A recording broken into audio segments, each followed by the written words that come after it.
sana'y walang direksyon.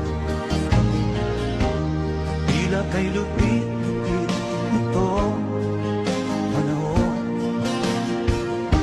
Huwag kang mawawalan ng pag-asa,